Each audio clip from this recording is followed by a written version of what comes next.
maestra en comunicación por la UNAM, realizó una estancia de investigación en la Universidad Politécnica de Valencia, en el Departamento de Arte y Entorno. Es docente en la Universidad Tecnológica Americana, MBS, y cofundadora de Web Comunicación, empresa dedicada al posicionamiento orgánico de sitios de Internet.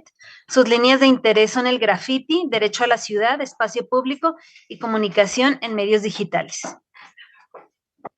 Bueno, pues adelante, Cristina, te cedo el micrófono. Gracias. Híjole, bueno, a ver si puedo jalar todo esto, porque ya me queda como 2 segundos de batería. Muchas gracias.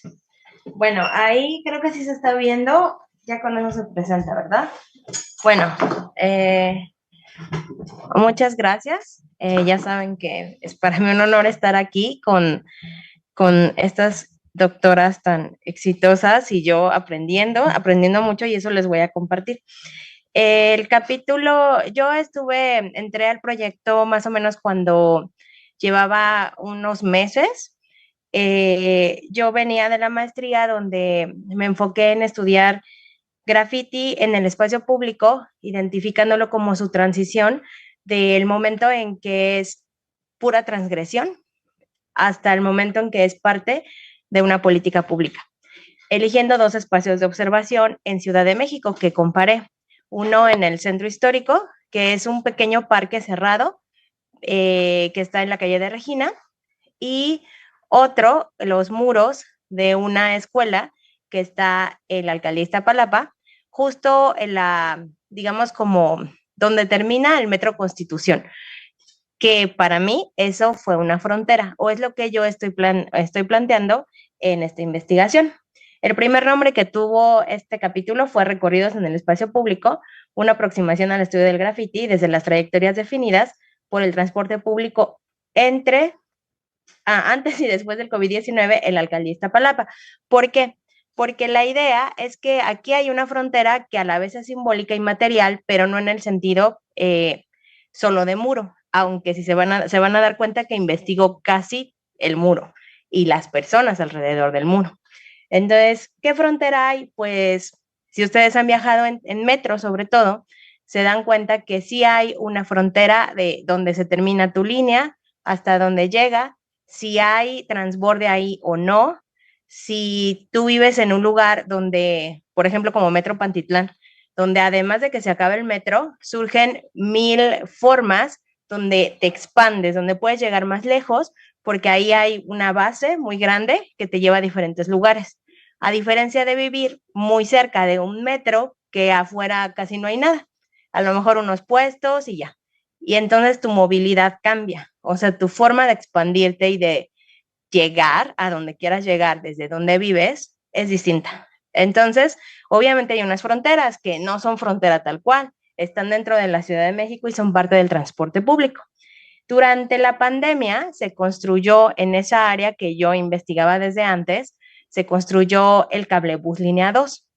Ese cablebús, desde mi propuesta, pues es una extensión, o sea, es como si se ampliara una frontera, porque sales del Metro Constitución y puedes, bueno, por 7 pesos más, obvio, puedes abordar ese cablebús y llegas a una siguiente frontera, que es como la frontera espacial, o bueno, yo creo que política le llamaríamos. Hay una frontera política porque cuando llegas a Metro Santa Marta, digamos que es la frontera entre Ciudad de México y Estado de México. O sea que expandas tu frontera y llegas a una frontera que pues pensemos que es política, ¿no? De organización política y también social. Entonces, por eso yo proponía que existen medios que expanden fronteras. Pero bueno, eso que tiene que ver con que les decía que estudio los muros, ¿no? Y las personas alrededor de los muros. Tiene que ver con el graffiti.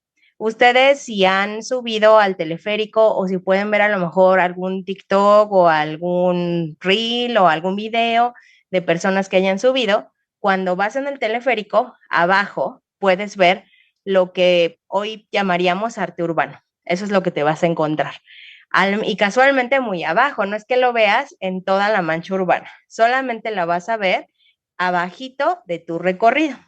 Por eso la idea de recorridos, ¿no? Porque justamente algo va a pasar cuando tú ves esas expresiones visuales, paralelo a tu diario vivir, ¿no? O no diario, a visitar por primera vez, a expandirte precisamente, ¿no? Quieres llegar más allá de lo que tus dos piecitos o mis dos piecitos me pueden llevar.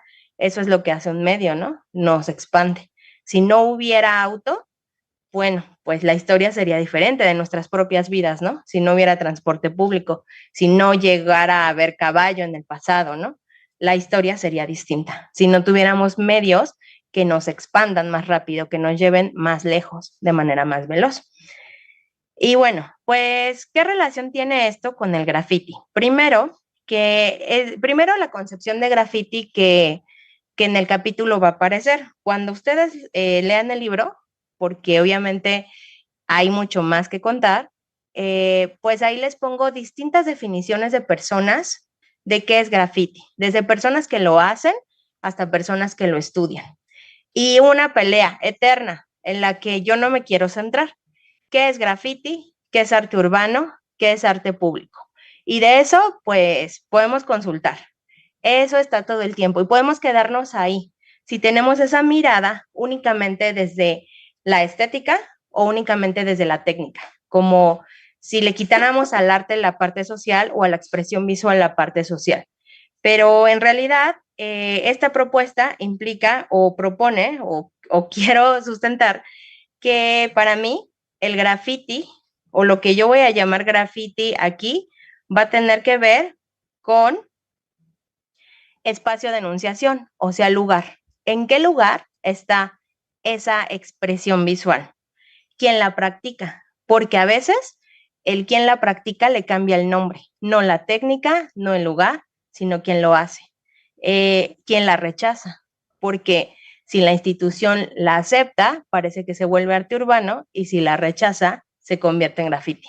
A veces, no solamente por el estilo, aunque no invisibilizó el estilo, porque me imagino que estarán pensando, el tag, o sea, el rayón, ahí le voy a ir moviendo acá van a ver puras fotos casi. Esta es la frontera de lo que les hablaba en Metro Constitución. Entonces, el tag, el rayón, ustedes, todo rayón que ven, seguro van a decirme, no, Cristina, eso es graffiti y nunca va a ser arte. Yo les diría, depende de dónde, porque sabemos que en ciertos lugares han hecho experimentos de poner un plátano en una exposición correcta y ha sido llamado arte. Entonces, ¿dónde es y dónde no? Por eso, lugar de enunciación, ¿quién practica? ¿De quién es ese nombre? ¿Quién rechaza? Porque claro que si la institución acepta, llamémosle museo, llamémosle alcaldía Iztapalapa, se va a convertir en arte urbano posiblemente. Y ahí, en esa relación que se crea de alguna manera un dispositivo para esa imagen visual. O sea, si nos damos cuenta, hay como tres puntos que si hacemos líneas están siempre metiendo ahí a esa expresión y a ese grupo de personas que hacen graffiti. Pero también hay alguien más que me interesaba, que entra, quienes habitamos la ciudad. O sea, nos gusta, no nos gusta, cómo nos sentimos en relación a esa visualidad, a eso que estamos viendo. Nuestro juicio estético que nos dice. Entonces, bueno, este capítulo lo que trata de hacer es que hace un comparativo de el graffiti que se produjo o el arte urbano que se produjo previo a que empezaran pues las obras. Todo esto que les estoy enseñando ya es ahora, o sea, ya con las obras. Pero hace una investigación, o bueno, propongo en la investigación primero mostrar qué pasaba antes, qué grafiti había, qué grafiti se hacía en Iztapalapa, específicamente en esta frontera que va a ser lo primerito que vamos a ver, esa la tengo hasta acá. Esto es lo primerito que vemos cuando salimos de Metro Constitución. Esa es la escuela José Vasconcelos, que es la que investigué pues desde el 2017 más o menos. En estos muros siempre ha habido graffiti de todos tipos. Es decir, que ha habido tags, ha habido intervención de la alcaldía, justo con la nueva alcaldía Iztapalapa, la intervino con unas flores. Ha habido intervención de grupos de grafiteros, sobre todo un grupo de grafiteros que tienen mucha historia en el país, que tienen una relación particular. En este capítulo va a aparecer un poco los testimonios de un grafitero que ahora es muy mayor, que él empezó a grafitear en Santa Fe, no en Iztapalapa. Pero él nos platica cómo se empieza a relacionar con determinados grupos de Iztapalapa para poder llegar a los primeros programas que había, para integrarse con personas que hacían arte y que les llamaba la atención que solo la herramienta. O sea, ¿por qué con botes? ¿Qué puedes hacer con botes? Y desde la herramienta, como que segregaban esa expresión, ponen en otro lugar el arte. Entonces, pues, por una parte, tiene esta propuesta, ¿no? O sea, digamos que es una narrativa de una persona que ha vivido, pues, por años la ciudad y ha vivido distintos momentos del graffiti. Junto con estos grupos en Iztapalapa, llegaron a estar mucho tiempo ustedes a lo mejor recordarán el Canal 5, que, bueno, no sé si aún exista, pero en ese tiempo, pues, hacían programas en Canal 5 más para jóvenes, o sea, el público de ese canal era mayoritariamente juvenil, y cada noche Bolo, que es quien nos cuenta la historia, junto con otros grupos de grafiteros, iban a intervenir en televisión. Por eso es lugar de enunciación. ¿En qué lugar estoy interviniendo? Porque ese lugar puede hacer la diferencia. ¿Qué persona soy? ¿Qué fama tengo? Y sí, también, ¿qué técnica tengo y qué materiales uso? Porque el graffiti también usa brocha, no solamente usa botes, aunque pensemos que solo hay botes, ¿no? O sea, podrían, si quieren, si necesitan, usar brocha. ¿Qué es lo que pasa en este arte urbano que vamos a ver en este recorrido que nos da el cablebús línea 2, este teleférico? Nos va a permitir ver eso. Y bueno, más o menos, así a súper grandes rasgos, esa es la propuesta que tiene, o sea, o la idea que tiene este capítulo. ¿En qué está pensando con respecto a lo público y lo privado? Paralelamente se hizo una entrevista digital a personas que van en este transporte público. ¿Qué relación tienen con lo estético? ¿Cómo viven lo íntimo en un lugar tan chiquito? Cuando se suban o si ya se subieron, pues es súper chiquito y es incómodo a veces, porque en una ciudad donde nos replegamos y donde vamos en silencio, ¿no? Tenemos siempre el celular, hay un libro, o sea, es incómodo estas sillitas de uno frente al otro, ¿no? Bueno, ¿qué pasa con la intimidad ahí? ¿Qué pasa en esos espacios? ¿Cuántas veces ven hacia abajo? Quienes lo transitan diario, 2, 3. Quienes lo transitan una o dos veces, siempre, ¿no? O sea, depende quien mire, que es el cuarto punto de este dispositivo que está alrededor del graffiti. ¿Quién lo hace? ¿Dónde lo hace? ¿Quién mira? ¿Quién lo aprueba? ¿Y quién lo desaprueba? Y pues es lo que propone en sí el capítulo. Entonces, pues, la idea sería que proponer que habitemos la ciudad de esta forma estética, porque aunque pareciera que la estética no importa, en realidad los juicios, hasta los juicios morales, son estéticos, ¿no? ¿A quién defenderíamos más, como diría Nietzsche, ¿no? A las cucarachas o a los gatitos, creo. Bueno, pues ya desde ahí hay una importancia en por qué mi espacio público se puede ver de un modo o de otro. Porque hay espacios públicos muy intervenidos por la institución y ha habido espacios públicos olvidados que hoy tienen proyectos como este de Iztapalapa Mural que de alguna manera proponen otra visibilidad y cómo esta visibilidad puede cambiar las relaciones entre las personas. Y sería todo. Les agradezco mucho.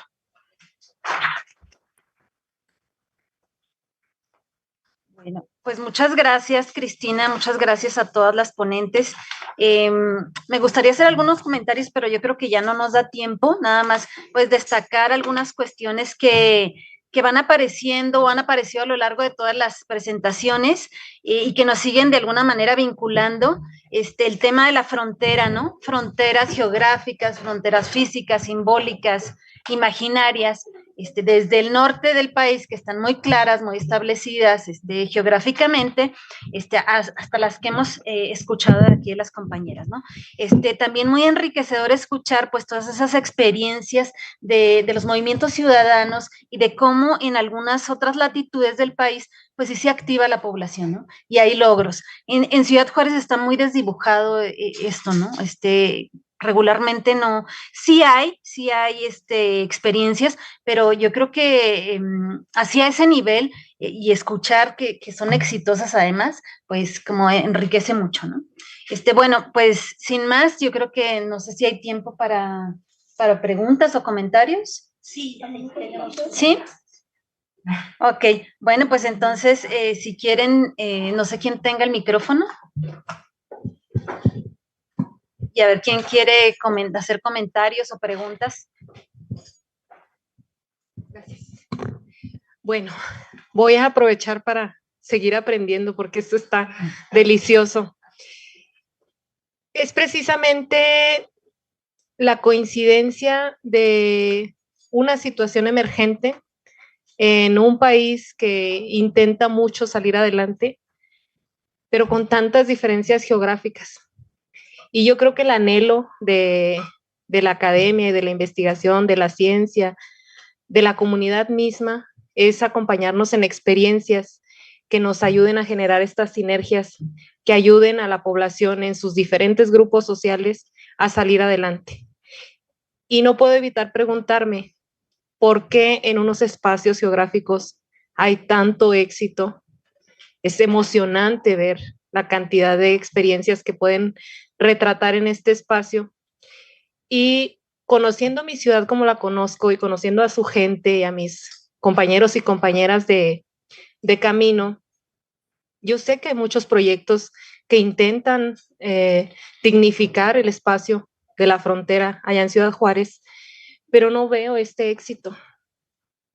Sé que están las experiencias, no las puedo nombrar tampoco fracaso, ¿verdad? Porque ya la experiencia en sí misma debe hablar de algún sentido de valor, pero me pregunto qué condiciones necesitamos generar para que estos proyectos lleguen a superar no solo la foto para el proyecto y la evidencia, sino que perduren en el tiempo para seguir llevando de generación en generación estas ganas de querer la ciudad, de cuidar la ciudad. Y otra cosa en relación a todo lo que han comentado, que por cierto aprovecho y las felicito y les agradezco este compartir, el espacio doméstico, el espacio público, el espacio privado. En el caso del estudio que yo les compartí, yo alcanzo a notar la extensión del espacio doméstico que transgrede el espacio privado y que es lo que lleva al enclaustro urbano. Ustedes en la experiencia que han vivido de teoría, de práctica, de experiencia en el espacio, en las prácticas de lo urbano, ¿cómo lo vinculan? Porque yo sí siento que son inseparables en este momento de nuestra discusión. Yo así lo posiciono, lo doméstico, amarra los otros dos espacios, pero en transgresión. ¿Ustedes cómo lo ven? Muchas gracias. Damos oportunidad a otras dos o tres preguntas y luego le cedemos la palabra a las compañeras, a las colegas. ¿Quién más quiere participar? Leti.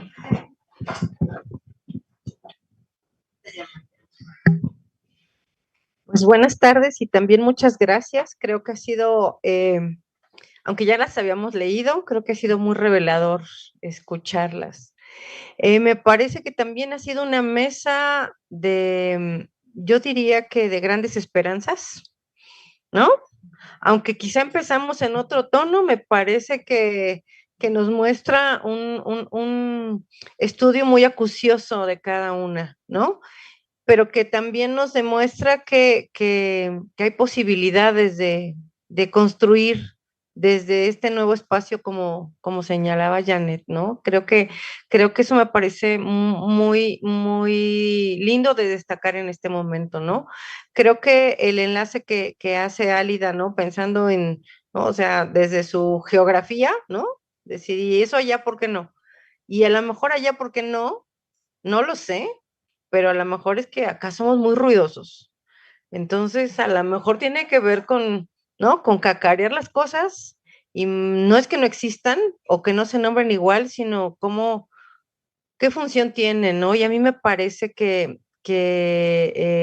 además tienen temas y localidades con unos estigmas tremendos, ¿no? Como señalaba Patricia, y creo que también es muy revelador los lentes que terminamos teniendo y yo la verdad es que las felicito, no tengo preguntas porque me quedo todavía en ese compás de tiempo, ¿no? Tratando de releerlas y de reencontrarme con sus temas, pero la verdad es que me ha parecido una mesa muy, muy rica, ¿no? Y que esta parte también de los murales, ¿no? Se vuelven una frontera por sí misma, ¿no? Y que depende cómo los denominemos, ¿no? ¿Cómo nombramos, ¿no? Lo que no se nombra no existe, dicen por allí, ¿no? Y entonces también cómo tú lo nombras, también le da preexistencia y eso me parece muy interesante, ¿no? El tema de Yutzil, bueno, ni digo más nada. O sea, creo que justo ella, ¿no? Se fue a lo álgido de lo álgido dentro de la ciudad, ¿no? Y el tema del trabajo que no la deja nunca, ¿no? El trabajo fuera de todo, creo que también lo reivindica como un elemento que nos permitió quizá a otros, que no estábamos tan periféricos, el poder sobrellevar hasta el sostenimiento de la vida. Y creo que eso también no lo había yo leído cuando la había leído y no lo había pensado hasta hoy que la escuché presentarlo. Así que muchas gracias a todas. Gracias. También felicitar y, assim, penso que as investigações das universidades devem servir aos governos para que eles pensem sobre o que fazer. Penso que, por exemplo, todos os desafios que vivimos na pandemia, se era uma coisa sui generis, era uma coisa nova para quase todo mundo, né? A não ser quem viveu em início do século XX, pero pienso que sí es posible que tengamos otras pandemias y lo que se harán, ¿no?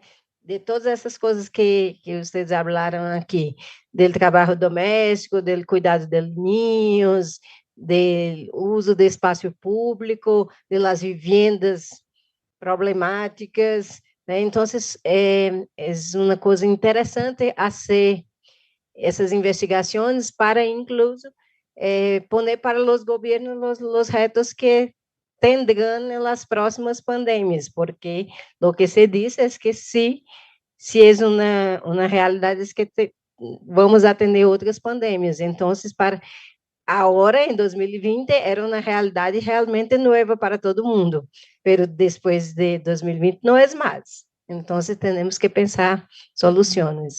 É isso. Gracias.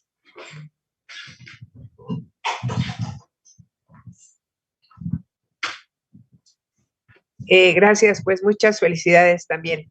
Efectivamente, yo creo que justamente coincidiendo con esto, porque estaba yo pensándolo en función de los murales y en función pues de algunas justamente de las actividades que se realizaron, porque si uno va por la ciudad va a encontrar muchos murales de ese tipo, ¿no? Sin embargo, algo tiene, no sé si sea la cantidad o sea que la lógica, el diseño, la manera de trabajarlo que distingue, pues, ¿no? Ahí, por ejemplo, en Azcapotzalco, saliendo de la universidad, uno encuentra un montón de murales así, pero como inconexos, no sé cómo explicarlo.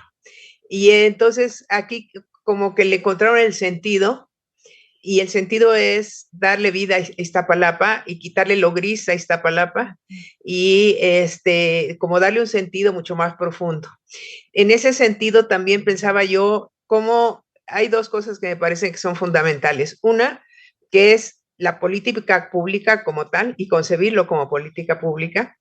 Y también lo pensaba en función de lo que dice Dani, el asunto, sí, Dani, ¿verdad? El asunto de, no es solo eso, es como se decía hace rato, que las casas tengan ventanas, que los hospitales también se puedan ventilar, que, en fin, una serie de aprendizajes que tuvimos en todo este tiempo, que son fundamentales y que lamentablemente creo que no hay como la conciencia en ese sentido de lo que implicó.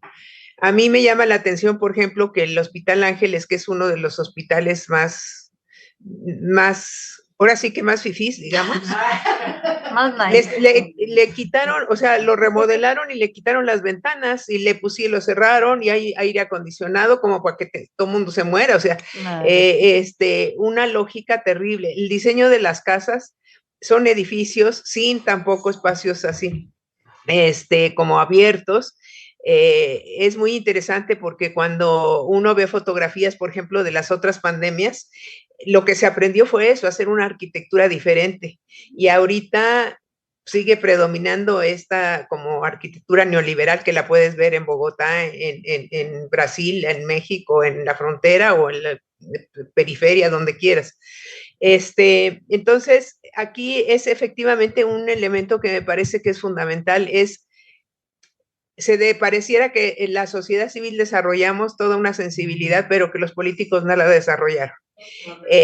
Frente a eso, quizás porque ni pararon o no vieron o no quisieron ver, pero a mí me da la impresión de que si yo, es decir, como que no hubo aprendizaje a ese nivel de la propia política, al contrario, ¿no? Entonces, eso creo que es un reto muy importante y cómo trascenderlo.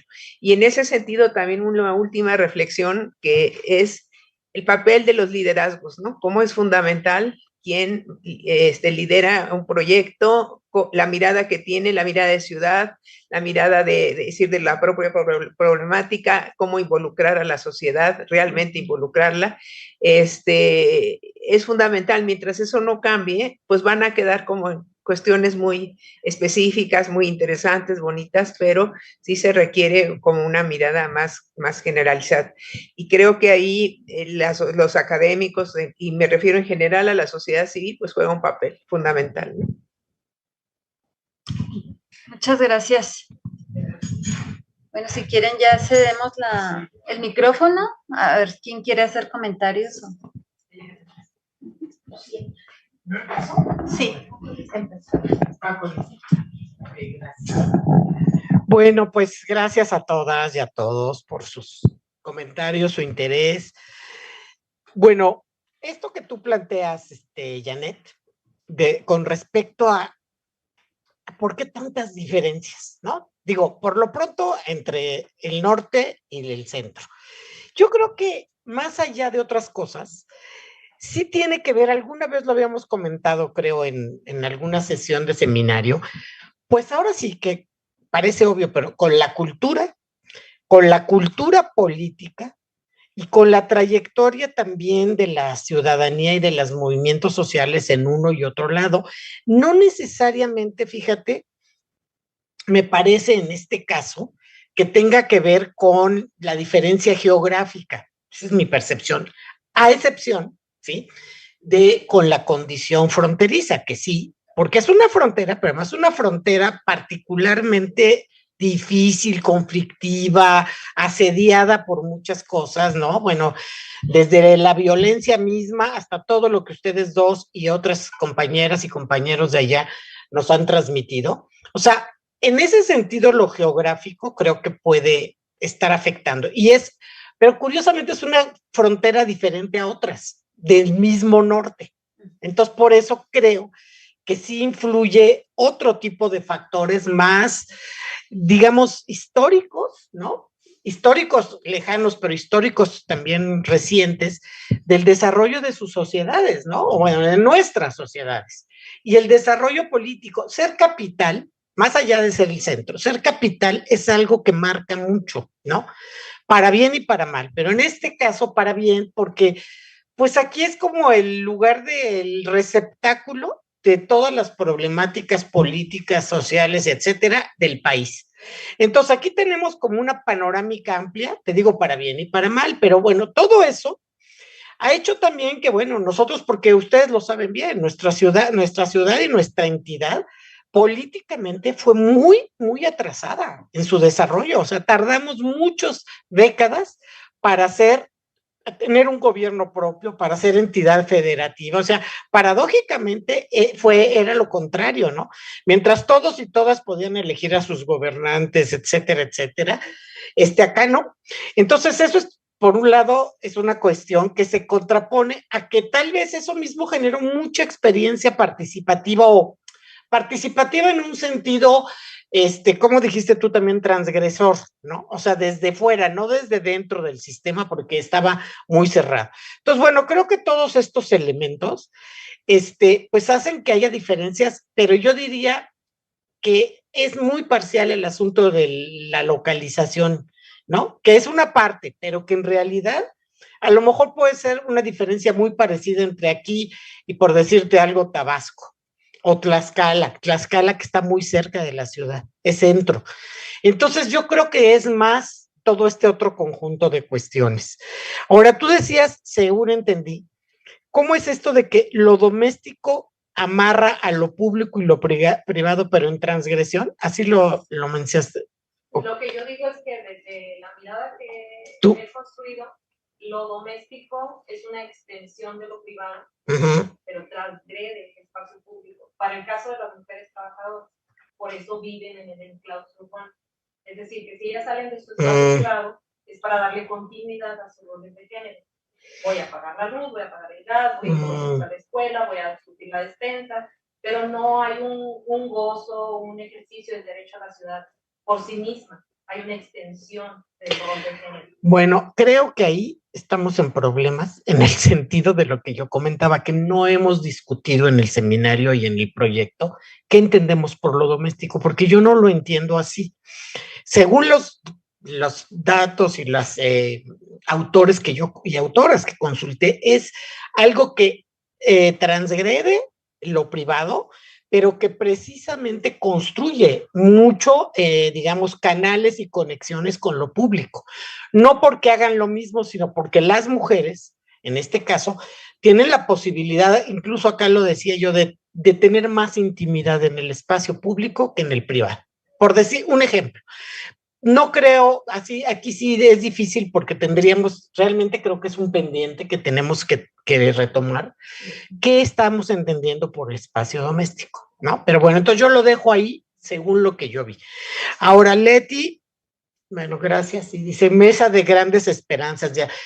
Pues sí, mira, a mí a veces me han cuestionado históricamente, y aquí en la academia y en todo, por ser a veces como ingenuamente, no feminista, ¿cómo se llama? Fíjate lo que es, ¿cómo se dice? El lapsus.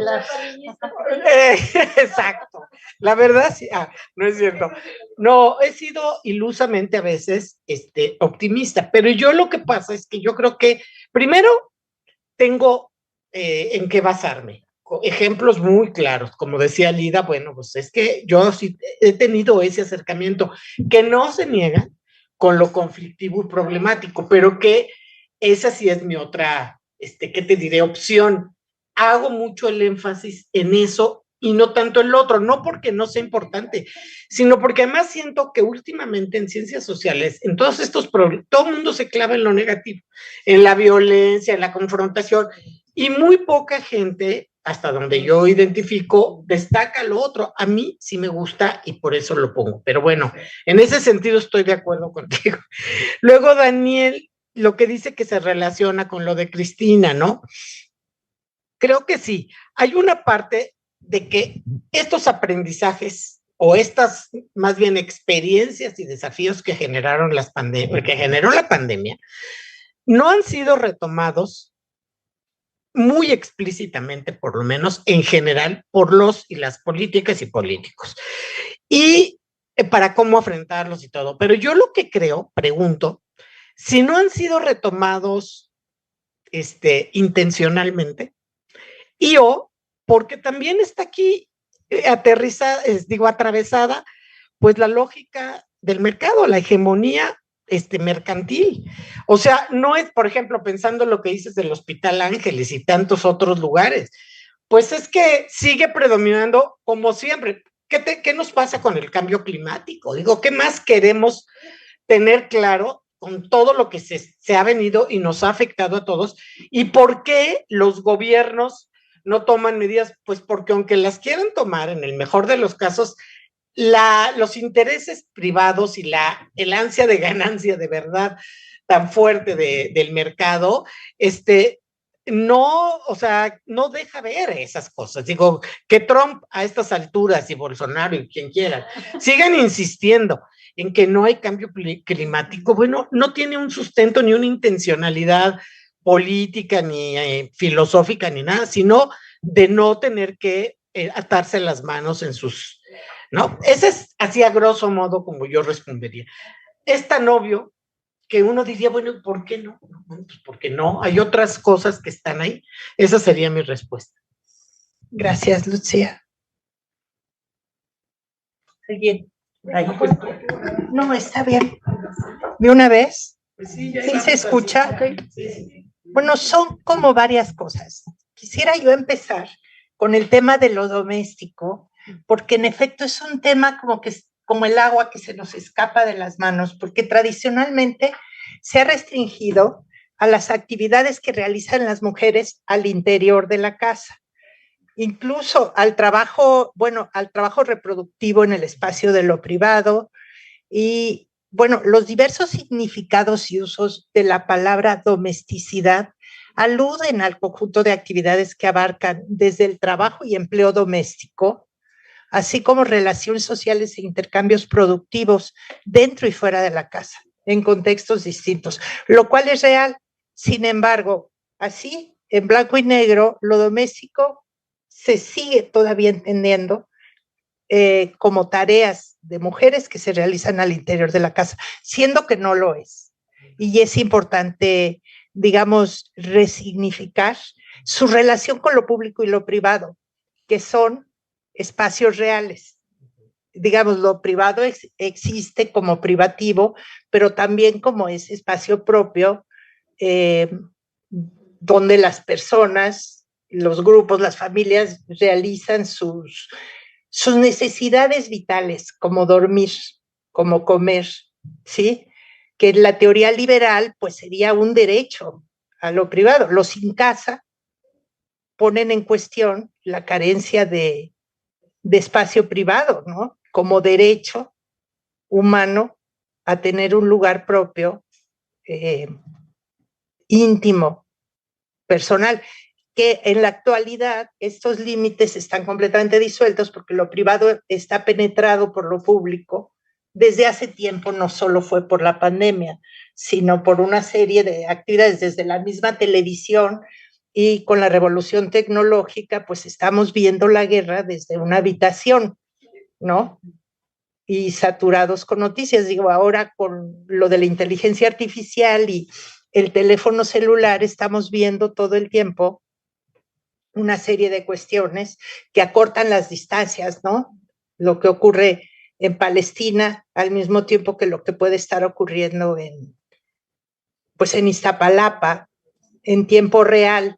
Todo eso ha modificado nuestra percepción de los espacios y en el sentido en el que Cristina lo mencionaba del graffiti, ha expandido fronteras, pero al mismo tiempo ha generado, asociado a la pandemia, problemas, pienso, en términos de salud mental, de malestares subjetivos, de cómo hacer aprehensible esas realidades que en muchos casos son bastante perturbadoras. Y es ahí donde toman importancia estos pequeños logros sociales que son muy frágiles y que al mismo tiempo son grandes logros. Y que genera incertidumbre verlos como logros sociales frágiles que hay que cuidar porque es un desafío para la misma sociedad, ¿no? Alguien me preguntaba el otro día en el último recorrido a Utopías, bueno, después de ir a Tecolochtitlan, nos dijo, ¿ustedes creen que es frágil o que la pueden, digamos, que la sociedad va a permitir, la sociedad local, que se pierda? Entonces, viendo a la comunidad, no, pero la respuesta está en cómo la comunidad cuida, ¿no? Y yendo al tema de los cuidados, hubo algo con relación a lo que preguntaba Janet, ¿no?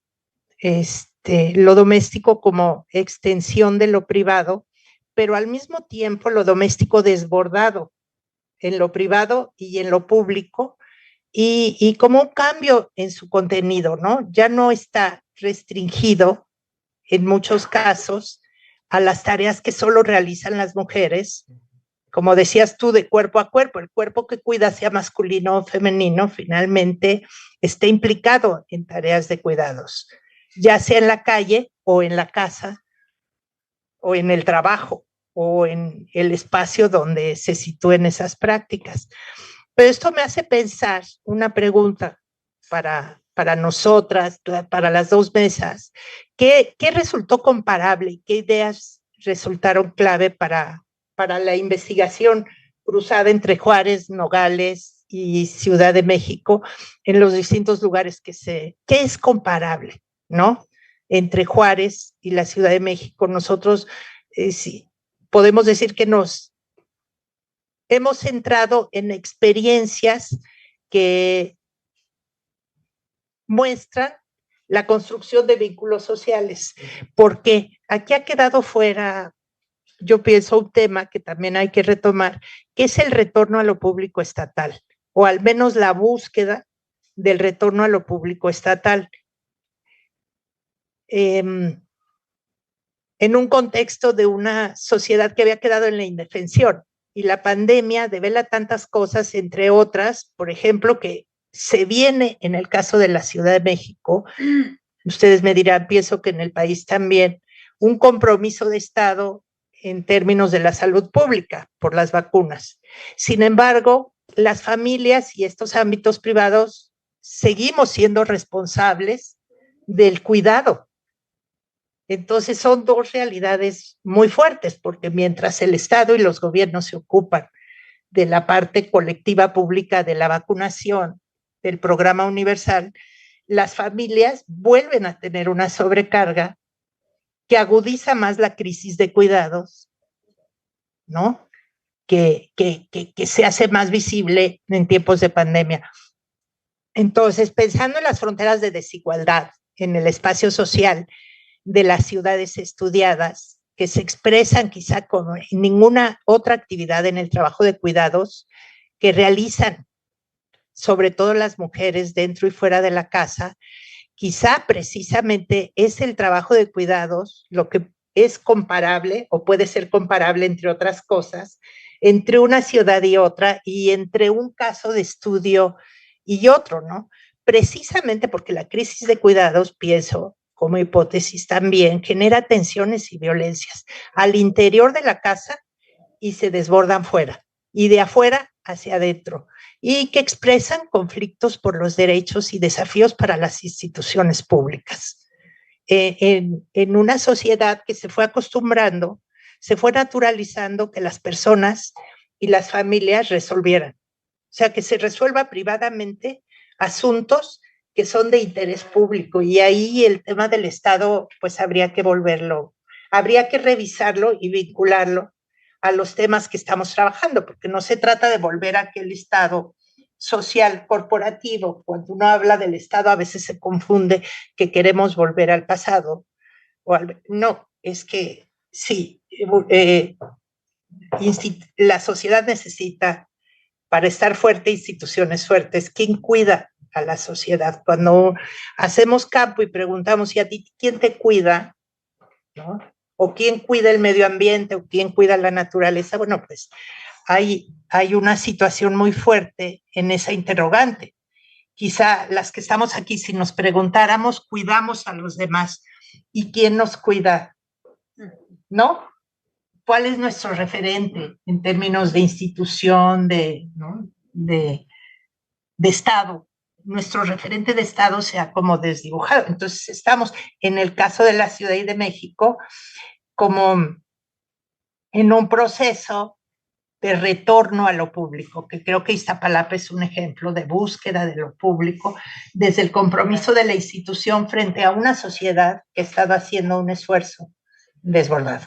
Y bueno, ya voy a terminar. Lo último es también cómo se aborda el conflicto. El tema del conflicto no es problema, les pregunto, o por qué el conflicto se asume como algo problemático y en muchos casos se tapa, siendo que puede ser sano, muy complicado, pero sano, decir cómo cómo atendemos el conflicto, y es algo que hay que estudiar con mayor profundidad, y pienso que está latente en Juárez, cómo se compromete la institución en términos de abordar el conflicto, y la Ciudad de México misma, no en todos lados son conflictos que están ahí latentes, pero que lo conflictivo tiende a verse más como un problema y como un obstáculo que como una posibilidad de generar proximidad entre instituciones y sociedad para construir ciudadanía y abrir espacios públicos de participación.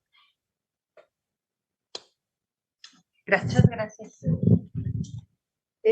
Bueno, voy a ser lo más rápida posible para también no ampliar una. Tú no toma el micrófono, que se olvida, perdón. La pandemia no solo como algo negativo, ¿no? Por ahí también se decía eso, y creo que parte de lo que nos dejaron ver algunos de los estudios fue pensar en esas otras prácticas o a lo mejor en esas prácticas que no teníamos muy visibilizadas, ¿no? Y esas acciones o formas de resistencia hacia condiciones que las personas ya vivimos, pues ya padecíamos, ¿no? Pero se había normalizado. Entonces, digamos, también pensar en ese efecto, ¿no? Que tuvo la pandemia con respecto a la normalización de ciertas precariedades y desigualdades y etcétera, etcétera. Y eso también es positivo si lo pensamos, ¿no? En esos términos como los plantea Lucía. Sobre por qué los gobiernos no toman en cuenta, ¿no? Estos estudios. En el caso de Nezahualcóyotl Norte, que también ya no me dio tiempo de abordarlo, parte de lo que he encontrado es que hay una iniciativa ciudadana que parte de la idea de esta diferencia entre necesidades que se vienen arrastrando desde esta distinción en los procesos de urbanización, ¿no? Y que la parte norte de la centro tienen sus propias necesidades y su propio proceso, ¿no? Urbano. Entonces, la parte norte, que aparentemente tiene mejores condiciones de vida, está luchando por ser un nuevo municipio. Y han dado, digamos, todos los argumentos y todas las gestiones para lograr esto. No tienen hospitales, no tienen panteones, carecen, ¿no? De muchas cosas que resuelven cotidianamente las necesidades de la población, y por eso una alternativa ha sido independizarse.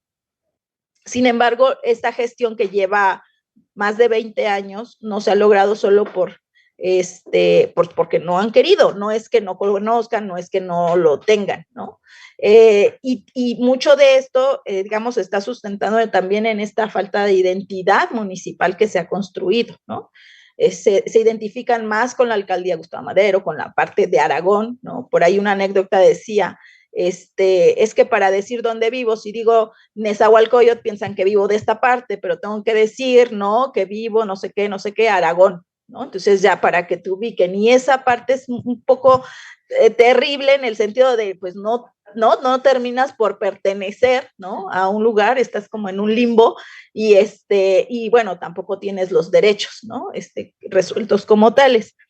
Y entonces, bueno, pues un poco para ver, y bueno, también por eso seguir escarbando y analizando y tratando de comprender estas realidades, porque pasando a lo que decía Janet, creo que la relación o la articulación, ¿no? Que nos propone pensar, y que de hecho el proyecto, ¿no?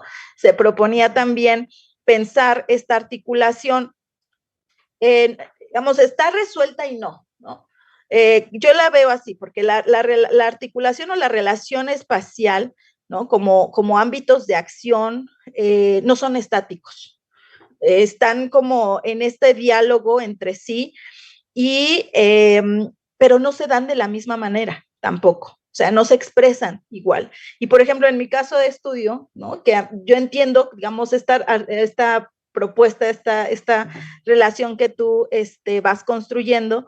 En la parte de Neza Norte lo que veo son tres relaciones. Una que tiene que ver más que pensar la relación entre el espacio doméstico y el espacio público, es una especie de la domesticación del espacio público. O sea, una arquitecta en un otro estudio pasado me decía, es que yo estudié arquitectura porque me gusta la casa, ¿no? Y la distribución de los espacios, la calidad de vida, etcétera. Y estudié una maestría en urbanismo porque pasé de pensar la casa a pensar la ciudad como mi casa. Entonces, esa metáfora de pensar la ciudad como mi casa, justamente es eso. El proceso de urbanización es eso, ¿no? Es una domesticación que se hace sobre un territorio para poder habitarlo. Entonces, ¿de qué servicio se le dota? ¿A qué se le da mantenimiento? ¿No? Y bueno, el cuidado de quienes viven allí. Esa es una relación que veo y que se da, digamos, en esta, y otra que tiene que ver la domesticación del espacio público a través de las prácticas, específicamente con el trabajo en el espacio público. O sea, personas que salen desde la mañana a trabajar, ya sea para vender, para barrer, para, ¿no?, cortar las áreas verdes, lo que sea, pero que salen y comen afuera y resuelven sus necesidades básicas afuera. Entonces, eso es parte también, ¿no? Y se cuidan porque están todo el día afuera, o bueno, la mayor parte del día. Entonces, bueno, pues también, ¿no? ¿Cómo se resuelve esa parte? Entonces, ahí veo esa relación que se expresa de diferente manera y que ya no lo abordo tampoco en el trabajo, pero el diálogo hace pensar también y ver más claramente. Otra relación es cómo lo público, ¿no? O sea, cómo lo privado se hace público, ¿no? La pandemia también nos mostró eso. Las redes, ¿no? Hicieron visible lo privado de múltiples maneras, ¿no? O sea, desde las redes vecinales que se multiplicaron, el uso de las redes para expresar, ¿no? Los momentos, etcétera, etcétera. Creo que ese es un claro ejemplo, pero también pensar cómo el derecho a la vivienda, el derecho a ser cuidados, también es parte de poner lo privado en lo público, ¿no? O sea, también implica eso.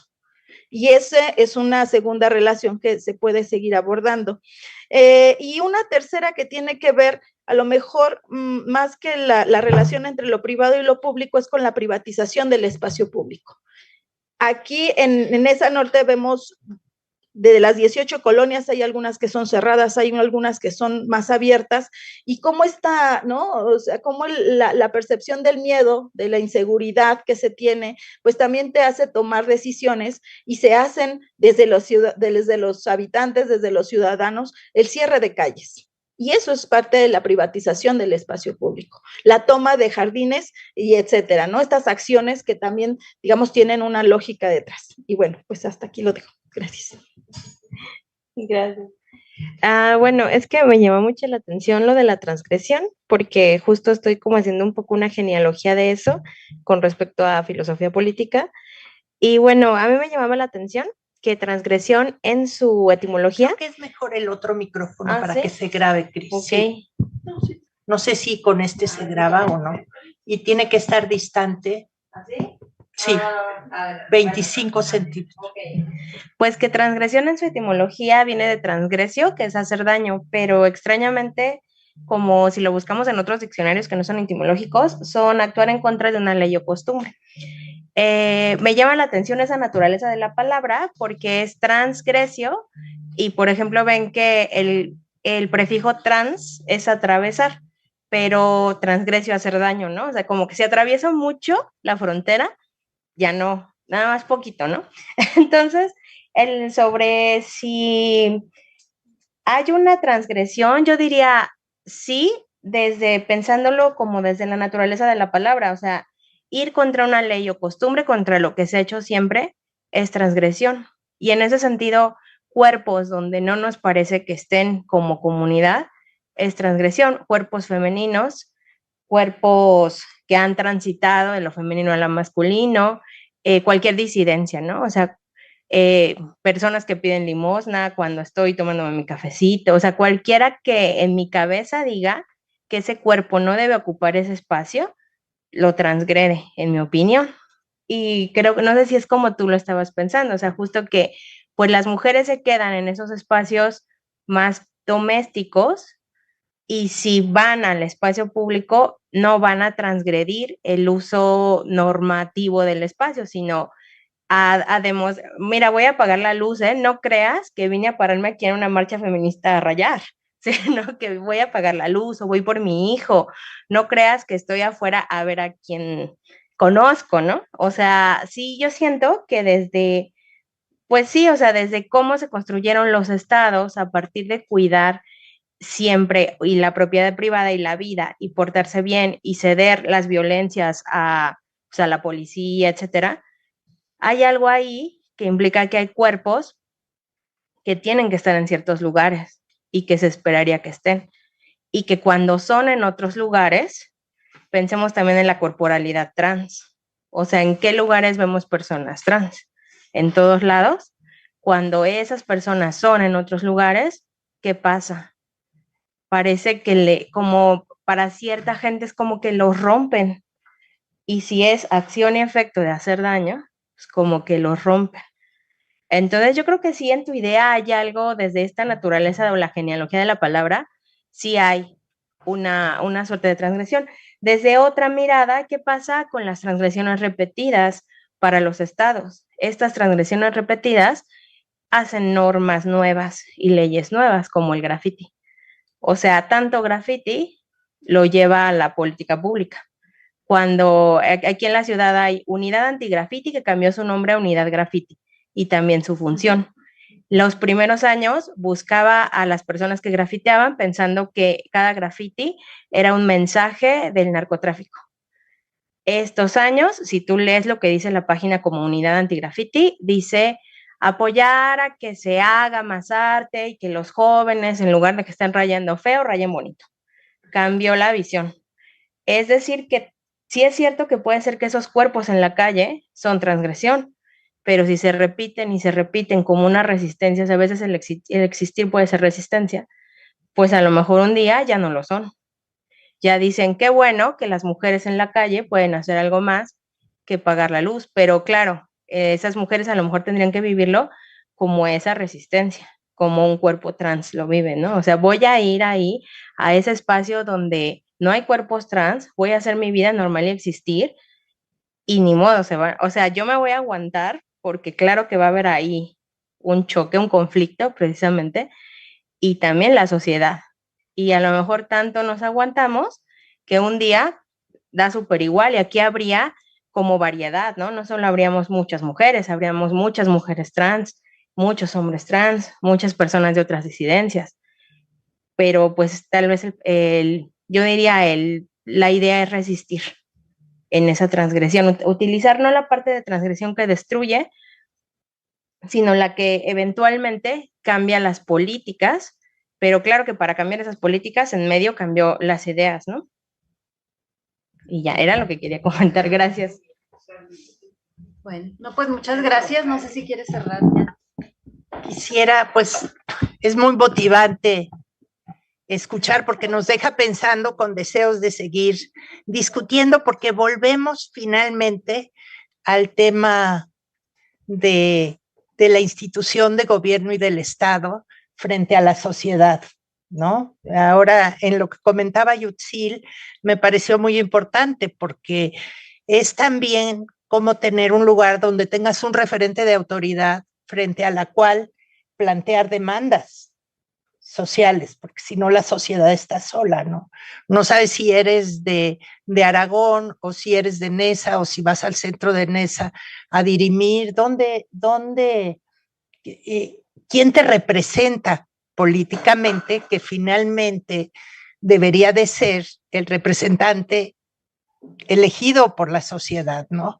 Y entonces eso políticamente influye mucho, pienso, en las formas como participas y te comprometes con tu entorno, ¿no? Es un poco decir de dónde soy del mundo, pero en esta microsociedad pertenezco a este lugar, ¿no? O sea, reclamo en este lugar. Es un poco también como cuando se hablaba de la corrosión de carácter, porque en las nuevas instituciones parecería que no hay representaciones de jefes, o sea, en el outsourcing, ¿no? Entonces, es el tema de los derechos, con quién tienes los derechos o quién no. Desapareces, no existes.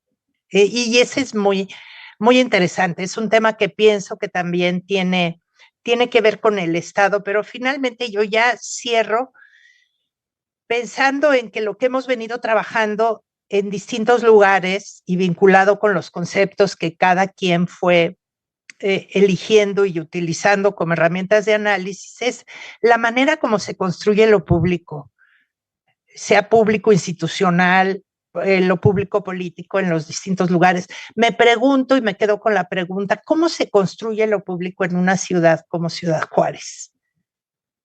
Y en las ciudades que Ciudad Juárez tiene dentro, ¿no? Como ciudad de frontera, que sería pues un tema de interés para seguir cruzando nuestras investigaciones, porque no quiere decir que no exista, sino se construye de una manera o de múltiples maneras particulares y cuál es el papel de la institución local y del gobierno en ese proceso de construcción. Pero bueno, muchas gracias.